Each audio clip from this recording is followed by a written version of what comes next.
Hello everyone, it's Rebecca here. Long time no sit down and chat. Today I am bringing you a currently reading video along with some future hopefuls.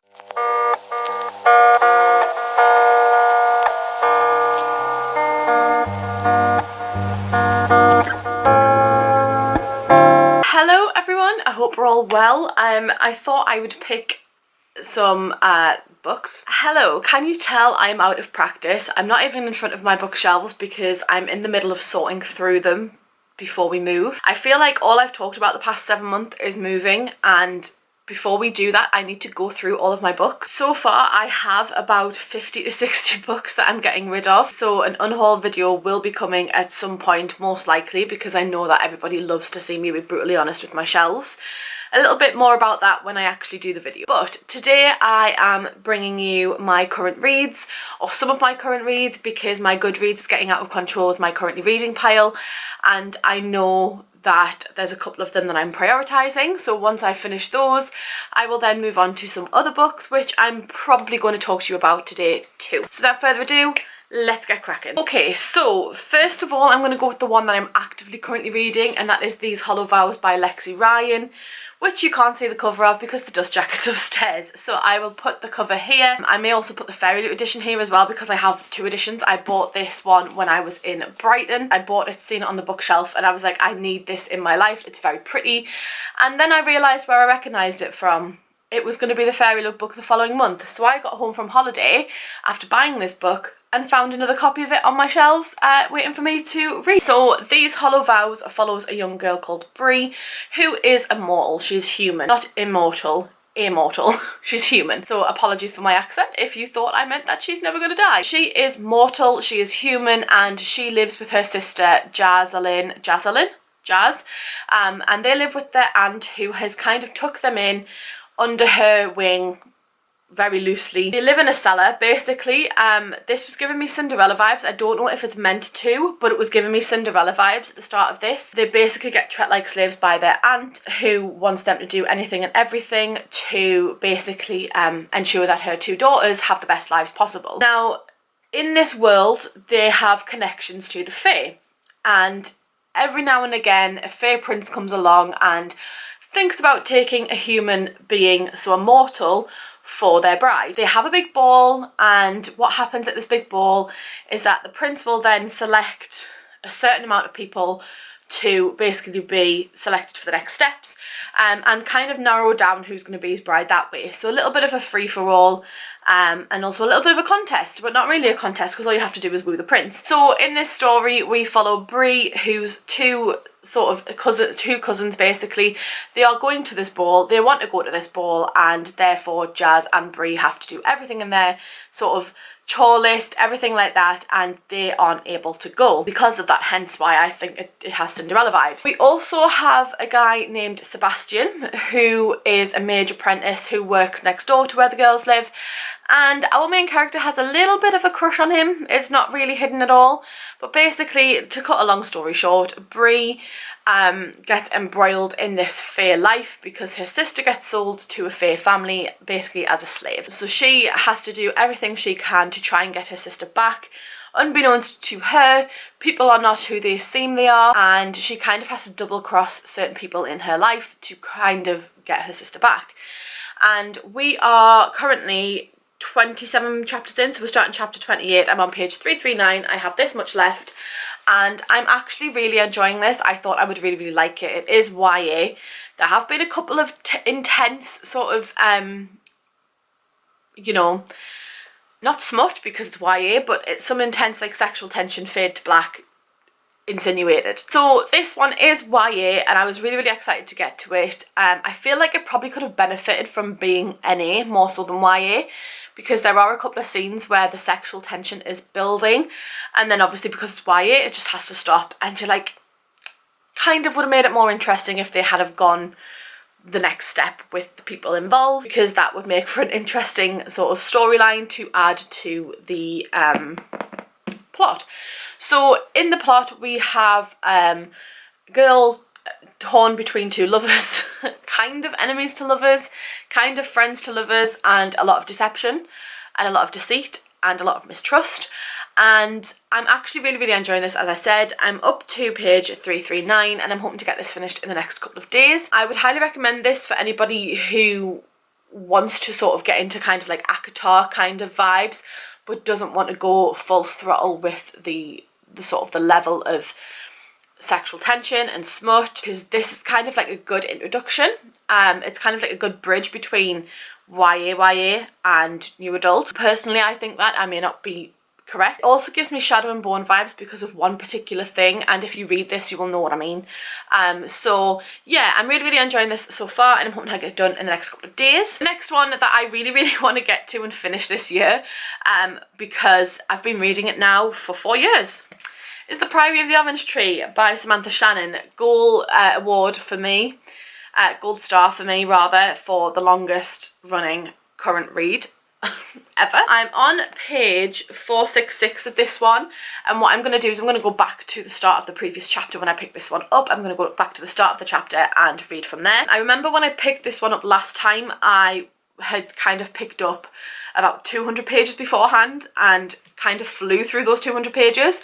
So I'm very excited to pick this one up. Yes, I also have a hardcover upstairs. I bought the paperback because it would be easier to read. Still haven't finished it. So I'm very excited to pick this one up. From what I remember, this follows a young woman who has a lot of goings on. Royalty, there's dragons, there's love, there's lust, there's... Basically, there's a masterpiece in this book, and I know it's a masterpiece, and I know for a fact it is a 5-star book because what I've read so far is very 5-star for me.